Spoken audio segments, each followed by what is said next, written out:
You're watching once again a YouTube video presentation of the University of Wyoming Center on Aging. I'm Scott Veatch. I'm your host, and in this series we'll be discussing topics of interest for those who are caring for loved ones with dementia.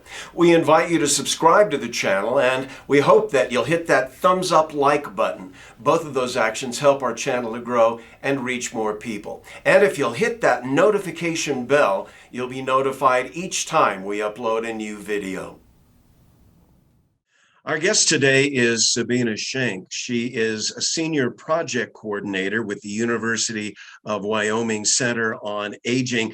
We're going to be talking about a new program, relatively new program that the university has set up, and it's called Wyoming Dementia Together. Sabine, thank you so much for being with us today. Scott, I am so excited to be here today, and I really would like to share with all of our viewers and listeners the Wyoming Dementia Together Caregiver Network that we started probably a little bit over a year ago. Let's talk about that. Where did the idea come from, and why did the university feel that this was important enough to give it a go? So there is such a lack of caregiver support across the state of Wyoming, all rural areas especially. The access to getting support as a family caregiver for loved ones with dementia is just huge and such a gap. And we ask people what they need and what kind of support they need from the Wyoming Center on Aging. And this was definitely one of the things that was identified. So the idea came about probably right before COVID started, beginning of 2020, when we run geriatric echoes, and those are meetings, educational meetings where professionals get together. Video calls, right? It's all video calls and via Zoom, because the echo model itself is really intended for people and to support rural providers and medical professionals who don't have access to consult with colleagues. And so we were thinking, this is such a successful model, and we were able to reach out to so many providers across Wyoming to help them with difficult cases, to educate them around patient care or specialty care for our aging population, that we thought, how can we transform this and bring this in the same kind of format to family caregivers who have loved ones with dementia? Being a caregiver for a loved one with dementia can be very isolating, and you can feel very alone. And so we knew that we needed to do something. So who did you have in mind? Who did you want to be part of the Wyoming Dementia Together team when you sat down and figured out how it was going to look? Who were you hoping to have part of the team? So it was really important to us, first of all, to have expert caregivers on the team, people who were caregivers at the time or who are caregivers at the time, and who are doing this work and could really provide some expert professional support and education to any participants. We also wanted to have the support of the Alzheimer's Association, the support of AARP and their involvement. We asked the Wyoming Department of Health, the Aging Division, to help us with planning and help us identify what caregivers across Wyoming needed. And so we also asked Danny Gertman, she's the executive director at the Wyoming Dementia Care in Casper, to help us with the planning and the launch of this caregiver network. And so it took probably about 6 to 8 months of planning and identifying who would participate in Zoom meetings, who would be interested in meeting with us, what will be a good time, what do we need to discuss, how do we make adjustments to this format, because people are not necessarily willing to share their what we call cases or their experiences. And so we took this original model, medical model, and transformed and adjusted it so it's really appropriate and meaningful to caregivers and families. So when you have the group together, then I know that you put together some goals, some focuses, some things that you wanted to accomplish. Does the group have any kind of mission statement or vision that you could tell us about? Yeah, so I think the first thing we really did as part of our planning is to anchor us in our work was to come up with a vision, a mission statement and a vision statement. And I'd really like to share both of those. I'm actually going to read that so I get it correctly. Our mission is that we as a community of experienced professionals who partner with caregivers to provide confidential education and support free of cost to those whose loved ones are living with dementia. And so it was really important to us that it's a community, that's a collaborative environment, that all of us work on this together, professionals as well as family caregivers. And it doesn't matter whether you take care or caregiver of somebody for an hour a day, an hour a week, or 24 hours a day. Anybody is welcome to join us. We really think that anybody and everybody can benefit.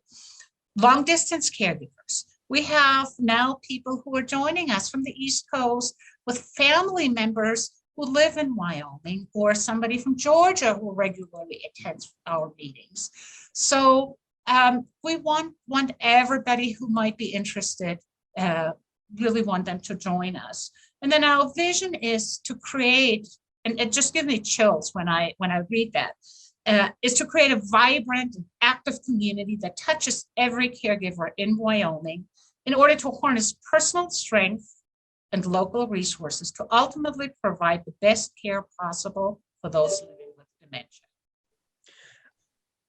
Once that you have that set up and you've started holding these meetings, let's give a kind of a brief promo for those, if we will. I know that we'll have more information about them in the information box below this video. So if you're watching it, you can check and see. But how often are these Zoom calls? How often does Wyoming Dementia Together meet?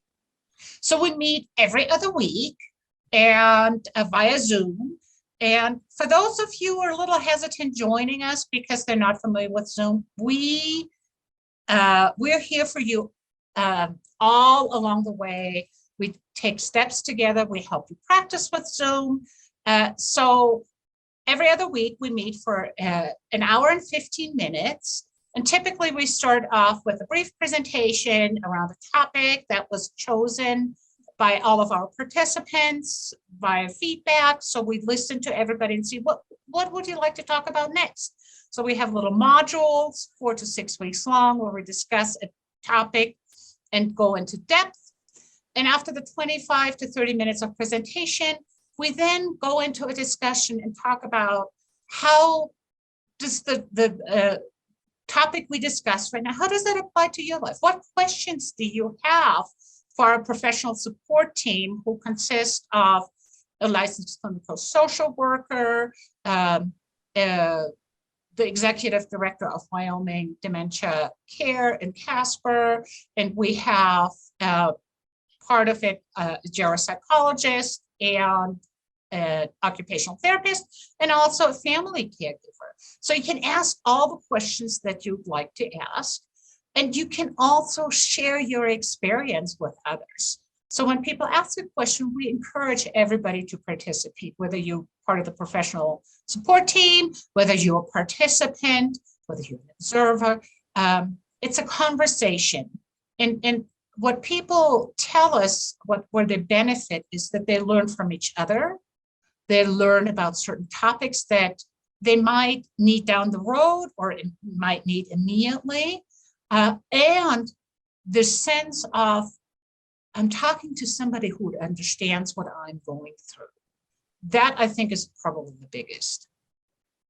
We should let everyone know that they're watching once again, which is a YouTube presentation of the University of Wyoming Center on Aging. We hope that if you haven't already, that you will subscribe to this channel, that you will hit that thumbs up like button. Both of those actions will help our channel to grow and to reach more people. And also, if you'll tap that notification bell, then you will be notified every time that a new video becomes available. You're talking about all these great subjects that have been covered on these Zoom calls from Wyoming Dementia Together. What are some of the topics that you've covered recently? So I think a lot of focus, and that's really mostly important, our focus is on supporting the caregiver. And so our topics are around, we had a whole module on driving and the driving assessments and legal ramifications, financial implications, how to have the conversation with your loved one and with the rest of the family, how to get your provider team, how to get your medical doctor involved in these conversations. Because that's a very, very hard conversation to have. And I come back to us here in Wyoming. That's very difficult for people to give up, because it's not just about driving. It's really about independence. It's about freedom. It's about necessity of driving to get groceries. It's a lifeline. So that was one of my favorite topics. We talk a lot about caregiver self-care. So as a caregiver, you easily can become overwhelmed and feel like there's no time left for me, and feel stressed or feel overwhelmed. And so we want to help with that by having little pointers or little ideas and learning from other people of what they do to maybe take a breather and to take care of yourself. We around the holidays usually focus on how can we have the best holiday season for ourselves and our loved ones, and what are some things that might lead to really overstimulation or stress, and what are some things that can help, and how can we engage the rest of the family. We've talked about how to talk about the diagnosis of dementia and Alzheimer's disease to rest of family members, how to ask for help and just say yes when it comes to when other people are asking for support. I think one of the things that kind of would interest me is being part of the caregiver routine, how to handle medications that are distributed to your loved one, and how to work with the pharmacy. Have you covered anything along those lines? Yes, we actually just recently did that. Is how to manage your loved one's medication and your medical conditions that might be part of Alzheimer's, or in addition to Alzheimer's, an Alzheimer's diagnosis. So that is, again, it's almost like a little caregiver boot camp that we're doing. We're going to be talking about what physical activities to engage in with your loved one to keep them healthy, to keep them from falling, how to do safe transfers as time passes and your loved one needs help with that, how to make decisions around placement when the time comes, and how to prepare yourselves and your loved one for that, how to have these conversations. When we talk about all of the wide number of topics that have already been discussed on these calls with Wyoming Dementia Together, what can we look forward in the future? What are some of the topics that you think we might be, and I say we because I'm a part of that network as well, but what are some of the topics that we might be discussing later on into this summer? Has the planning been extended that far out? It has. So in future sessions, we're looking at discussing compassion fatigue and how to care for yourself when you feel overwhelmed. We're looking at maintaining cognitive functions and what activities can you do at home with your loved one or teach others to participate in with your loved one so you can have a little respite care. We are also looking at explaining and looking, a lot of times people don't know about palliative care, hospice care, and what that really means. We all might make assumptions about it, but really it is a great support towards the end stages of life that's available. And we want to make sure that people have that knowledge and understanding, because all of us are going to be there one day. And so those are topics that are coming up. One of the things that I think I like most about the calls is that there's great participation from the viewers, and also the feedback that they provide. What kind of feedback has Wyoming Dementia Together been getting from these programs? Yeah. So really the biggest benefit that our participants tell us they receive is that they no longer feel alone. They feel supported, and they form bonds, and we see the same people. It is a close group. So if you do want to participate, you need to register up front, and we need to onboard you to make sure. So only then will you get a Zoom link. So if you decide at 10 o'clock on a Wednesday to join the 10:30 session, that's not going to work. And it's important for us that we maintain people's privacy. Wyoming is a small state with very few people, and people know each other. So this is really a safe space to ask your questions, your personal questions around dementia care, and share your story with others. So, and then there's learning. People said, I did not know that. That's a lot what we get too, is if I just had known as a caregiver that this was available to me, it would have been so much easier. So even if you think, oh my gosh, I'm not there yet, my loved one is in the early stages of dementia, I would still encourage you to attend any of the sessions, because there will always be, everybody always takes some nuggets of wisdom home with them. And it's not mandatory that you participate. You can just simply watch and pick up the information just by viewing. That's absolutely right. So it's completely, the level of participation is completely up to you and your comfort level. You don't have to turn your camera on if you don't like to. We encourage everybody to participate at a level that's most comfortable to them. The other thing that people say is, once I sign up, do I have to come every single week? And absolutely not. You come when you are interested in the topic. You come when you have time to join us. If you join us for the last half hour, we're happy to have you. Or if you have to leave early, no problem at all. It's really, it's all about you as a caregiver and your participation and joining us for what is really their lively discussions and lots of great information.